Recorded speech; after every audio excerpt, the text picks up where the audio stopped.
परम शांति बाबूजी आपका स्वागत है। और आज हमारे सामने एक बहुत बड़ा क्वेश्चन है कि हमारे पितृओं को जो मोक्ष प्राप्ति के लिए पितृ तर्पण की विधि करवाते हैं, श्राद्ध देते हैं, आत्माओं को संतुष्ट करने के लिए समय समय पे उसको कोई भोग चढ़ाया जाता है। अलग अलग जैसे भक्ति मार्ग में बहुत सारी बातें, उसमें हम डिटेल में नहीं जाएंगे, पर हम ये जानना चाहते हैं कि ज्ञान मार्ग के अंदर अगर हमारे पूर्वजों को जो आत्मा मृतक आत्मा है उनके कल्याण के लिए श्राद्ध के माध्यम के सिवाय भी क्या हम उसके ऑल्टरनेटिव क्या हम उनको हेल्प कर सकते हैं उन आत्माओं को? देखो, श्राद्ध की विधि तो बहुत लोग जानते हैं, अपने पूर्वजों को श्राद्ध करते हैं अलग अलग विधियों से। बहुत सारी विधियों हैं, वो तो भक्ति मार्ग में है ही। ज्ञान मार्ग में जो शॉर्ट एंड स्वीट ज्ञान मार्ग में है, जो पितृ अपने जो पूर्वज हैं, चाहे पूर्वजों में माता पिता है, बाप दादा है, जो भी नाना नानी, जो भी करना चाहते हैं, जो भी मृतक आत्मा है, कोई भी आत्माओं को आप उसको कल्याण करना चाहते हैं, उसकी सदगति करना चाहते हैं, तो उस आत्माओं के लिए यहाँ तो सीधा एक ही रास्ता है कि आत्माओं को सदगति कैसे करें। आत्माओं की सदगति का रास्ता क्या है? उनको सदगति करना चाहते हो, आप उनको प्यार करते हो, क्योंकि प्यार बहुत करते हो तुम, चाहे माता पिता है। अब शरीर छोड़ के चले गए, यहाँ तो है नहीं माता पिता, यहाँ तो शरीर छोड़ के जो चले गए उनको तुम चाहते हो कि इनकी मुक्ति हो जाए, मोक्ष हो जाए। तो मोक्ष कैसे दे उनको? आप चाहते हो कि आत्माओं की जो मृतक आत्मा है, जो पूर्वज है हमारे, उनको मोक्ष देना चाहते हैं, सदगति करना चाहते हैं। तो उसको ज्ञान मार्ग में एक युक्ति है कि ऐसी आत्माओं को तुम ज्ञान दो। ज्ञान क्या देना है? सीधा साधा है कि तुम आत्मा हो और तुम परमात्मा को याद करो, तुम आत्मस्वरूप परमात्मा को याद करो। बाकी एक सीधी सादी विधि है, अपने आप को स्वयं को जानो, स्वयं को जानो। मतलब जो आप बात कह रहे हैं वो बात जिंदा लोगों के लिए भी वही है और मृतक आत्मा के लिए भी वही है। हाँ, सभी आत्मा तो है ना अल्टीमेट। श्राद्ध का मतलब ये है कि हम उन आत्माओं को संतुष्ट करने के लिए उसको कोई भी धरती लोक की चीजें उनको अर्पण करते हैं, उनको रिझाने की कोशिश करते हैं, उनको खुश करने की कोशिश करते हैं, लेकिन हम उनको रियलिटी में आत्मस्वरूप का ज्ञान हम बताएं तो वो उसको ज्यादा संतुष्टि मिलेगी आपके हिसाब से। हाँ, तो जैसे मनुष्य आत्मा है, वैसे वो 3 तत्वों वाली आत्मा है ना। उसके पास मनुष्य के पास 5 तत्व है। ये तो सब जानते हैं, 5 तत्वों का शरीर है मनुष्य के पास, और इनके पास 3 तत्व है। मृतक आत्माओं के पास सूक्ष्म शरीर है, आकाश वायु और अग्नि का 3 तत्वों का शरीर है। अब उनको भी शांति चाहिए ना, तो शांति कैसे मिलेगी? और सभी आत्माएं अब तमो प्रधान बन गई है ना, आत्मा में शक्ति खत्म हो गई ना, आत्मा ही शरीर को चलाती है ना। तो आत्मा क्या बन गई? कलयुग में तमो प्रधान बन गई है। इसलिए वो पहले एकदम सतयुग में सतो प्रधान थी, तो सतो रजो तमो बन के आत्मा तमो प्रधान बन गई। आत्मा में पावर की कमी है, तो आत्मा में पावर की कमी है, तो आत्मा में पावर कहां से आएगी? ये सोचना है ना उसको। चाहे मनुष्य हो, चाहे कोई भी आत्मा हो, चाहे प्रेतात्मा हो, कोई भी आत्मा हो, उसको ज्ञान चाहिए। क्या चाहिए? ज्ञान। इसलिए ज्ञान प्राप्ति कैसे हो? स्वयं को जानने, तो तुम खुद ज्ञान मार्ग में चलो, तो ज्ञानी बनो। तुम ज्ञानी बनोगे आत्मस्वरूप बनकर। तुम आत्मा हो, आत्मा कहाँ रहती हो जानो, हमारी दूसरी वीडियो में योग की विधियां हैं सब। तो ज्ञान आत्मस्वरूप बनकर तुम परमात्मा मना, परमात्मा मना ऑलमाइटी अथॉरिटी, उसको तुम खुद याद करो। और तुम आत्मस्वरूप बनकर अगर उस जो आत्माएं हैं उनको फोटो रखकर उसके फोटो पर भी तुम उसको सकाश दोगे, उसकी फोटो के सामने भी उसको सकाश दोगे, तो वो आत्मा तो हाजरा है तुम्हारे घर में है, तो उसको सकाश दोगे फोटो को सामने बैठ के, तो उसको सकाश मिलेगा। और उसको तुम भी उसको आत्माओं को ये समझाओ कि तुम भी एक आत्मा हो, तुम भी एक आत्मा हो।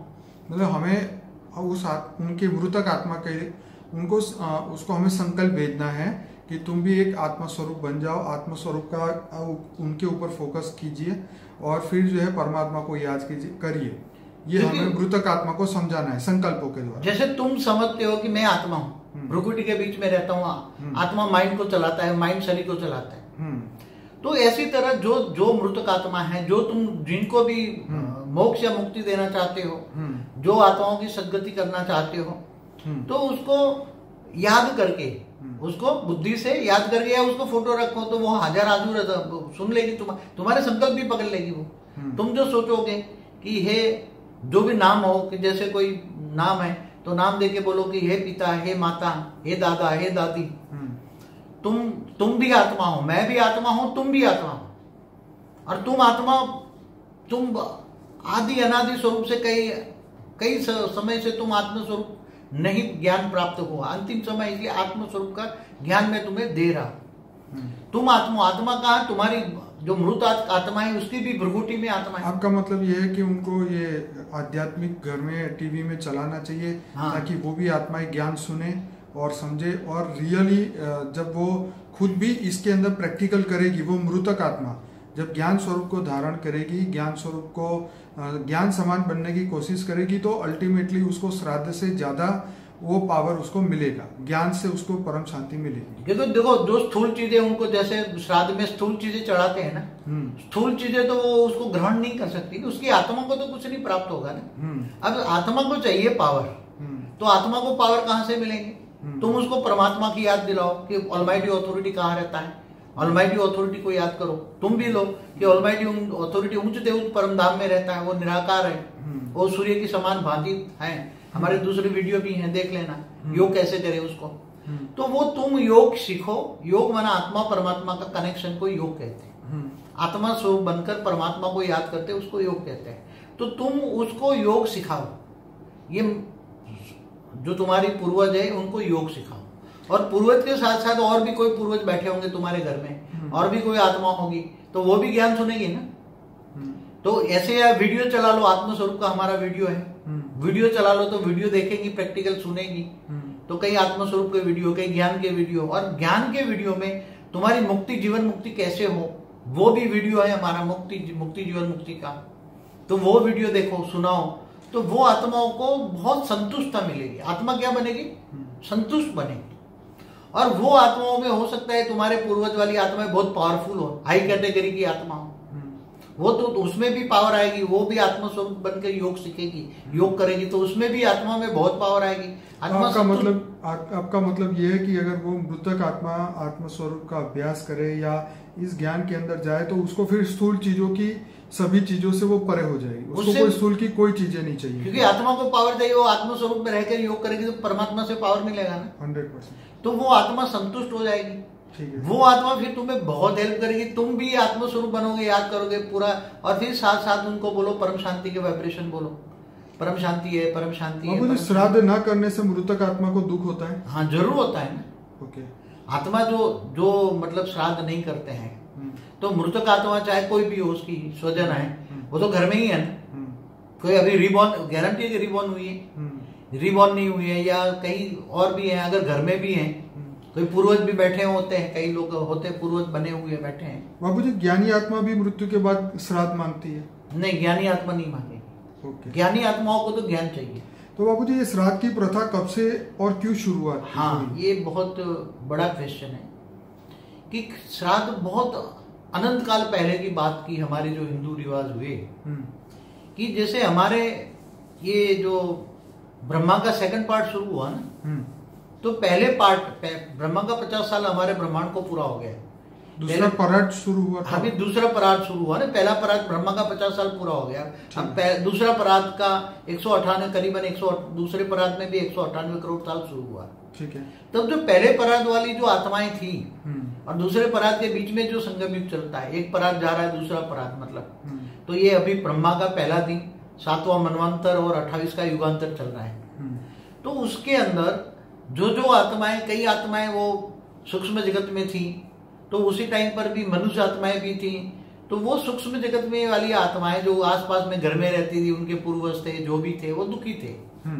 अब उनको दुख का रास्ता कोई तो पता, ज्ञान नहीं था, तो उन्होंने बोला कि हमें, उनको भी जैसे मनुष्य में विकार होते हैं, ऐसे मृतक आत्माओं में भी विकार होते हैं। खाना पीना देखती हैं, जो चाहिए वासना लेती है ना, वो खाने पीने की वासना लेती है।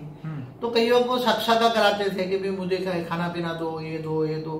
तो कम से कम 198 करोड़ से साल से तो चल ही रहा है ये। ओके। और पहले परार्थ में भी शुरू हुआ था, पहले परार्थ में भी चल रहा था। तो अल्टीमेटली ये चीज तब शुरू हुई जब आत्मा में पावर लॉस होना शुरू हुआ, और उन्होंने, वो आत्माओं ने, मृतक आत्माओं ने सोचा कि हम भी ये खान पीन या जो भी उसकी जो वासना है खाने पीने की, अगर उसकी पूर्ति हो जाती है तो हमें शांति मिलेगी। तो इसलिए वो उन आत्माओं ने ये श्राद्ध की सिस्टम, ये प्रथा जो है, परंपरा जो है, शुरू करवाई। बात एकदम सही है पहले परार्थ से भी वैसे शुरू हुई थी। जब से भी मनुष्य आत्माएं, मनुष्य धरती बनी ना 5 तत्वों की, मैंने एक वीडियो बनाया उसमें, जब से भी मनुष्य बनी तो मनुष्य आत्मा भारी हो जाती, तमो प्रधान हो जाती आत्मा। तो उसको ऊपर जाने की शक्ति नहीं होती, स्वर्ग लोक में, दूसरे लोक, तीसरे लोक में जाने की शक्ति नहीं होती, तो घर में रहते हैं ज्यादा। जैसे बाबूजी मुझे एक व्यक्ति ने कॉल किया और मुझे पूछा कि भाई हमारे घर में हमारे मदर एक्सपायर हो गए तो क्या हम श्राद्ध करें उनका। मैंने कहा देखो, ज्ञानी के लिए कुछ जरूरी नहीं है, लेकिन जो आत्मा मृतक हो चुकी है, जो जा चुकी है, अगर वो इसमें विश्वास रखती थी और तुमको बोल के गई थी कि भाई मेरे पीछे ये करना वो करना, तो फिर आपको करना चाहिए। और अगर आपको लगता है कि आप ज्ञानी हैं और वो भी ज्ञानी थे और उनको इस चीज़ों से कोई अटैचमेंट नहीं था इन चीज़ों से, तो फिर श्राद्ध नहीं करना चाहिए। तो वो मृतक आत्मा के ऊपर डिपेंड करता है ना कि वो जीते जी वो किस लेवल की आत्मा थी। अगर वो लगता है कि ये ज्ञान समझ सकती है तो आत्मा परमात्मा का ज्ञान दो, उसको समझाओ। मतलब ऊपर के लोक में जाने का रास्ता बताना चाहिए। ऊपर के, हाँ, आत्मा में पावर आएगी तो ऊपर के दूसरे लोक में, जैसे भूलोक से ऊपर भूलोक में जाएगी, महालोक में जाएगी, स्वर्ग लोक में जाएगी। मतलब उसको हमें मोक्ष का तो तभी मिलेगा जब वो परम धाम में जाएगी, परम धाम जाएगी तब मोक्ष, परम तत्व मिले, शिव समान बन जाए, तब जाके मोक्ष मिले, ब्रह्म में समा जाएगी। तो ये चीजें जो है उसको याद करानी चाहिए कि भाई तुम इसलिए धरती पे आए थे और अपने शरीर छोड़ दिया, तो वो उस वहां पे जाने के लिए पुरुषार्थ करना चाहिए, मतलब ओरिजिनल स्थान पे पहुंचने के लिए। तो ये अल्टीमेटली बात वही हुई कि उन मृतक आत्माओं को ज्ञान और योग के बारे में संकल्प देना चाहिए, ताकि वो भी अपनी आत्मा की सदगति करे और जीवन जो लास्ट जन्म था उनका भी जो मोक्ष, मतलब मोक्ष प्राप्ति का उनका लक्ष्य को याद कराना चाहिए। तो बाबूजी इसमें तो आपने बहुत अच्छी बात बताई है। आशा रखता हूँ ये सभी लोगों को ये बातें पसंद आई, और अगर आपके मन में कोई भी प्रश्न है और आप जवाब चाहते हैं तो इस वीडियो के कमेंट बॉक्स में लिखिए कि आपको ये वीडियो कैसा लगा, और इसमें भी आपके अगर कोई क्वेश्चन है, सुझाव है। और इसके साथ मैं ये कहना चाहूँगा कि बापूजी का एक वीडियो था कि पृथ्वी की शुरुआत कब हुई, पृथ्वी कब बनी। एक दूसरा वीडियो था कि पहला मनुष्य धरती पे कब आया। तो ये हमने कुछ 18 जनवरी के बाद ऐसे वीडियोस बनाए हैं, 40-50 वीडियो, वो बहुत ही इम्पोर्टेंट है। आत्मस्वरूप में परम लाइट की प्राप्ति कैसे हो और आत्मस्वरूप कैसे प्राप्ति हो, हम किस तरीके से अपने जीवन के लक्ष्य को हम पूरा कर सकते हैं, ये बहुत सारे वीडियो बापूजी ने बताए हैं। तो आप इस वीडियो को लाइक करें, शेयर करें, कमेंट करें, हमारे चैनल को सब्सक्राइब करें और ज़्यादा से ज़्यादा वीडियो देखिए, ताकि आत्मज्ञान से ही हम पूरे विश्व को बदल सकते हैं। धन्यवाद बापूजी, परम शांति।